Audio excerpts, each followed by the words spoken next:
Welcome to part 2 of finding an exhaust leak and fixing it. Currently my dad's underneath the truck and he's fixing an exhaust leak right now with a gasket. And I'm fixing to crawl up in there right now and show you what's going on.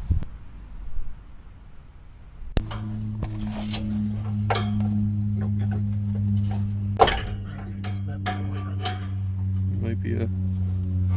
Don't get your fingers caught up in there. Go. No. I'll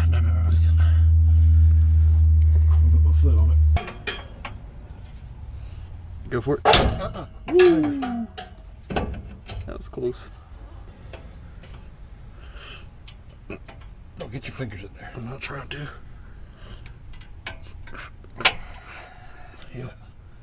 Yeah, best option right there. Yeah. There you go. It's perfect.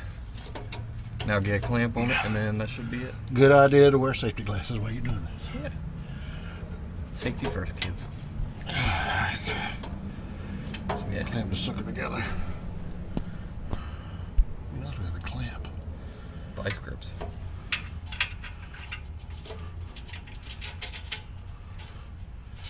Ah, Magic. where's my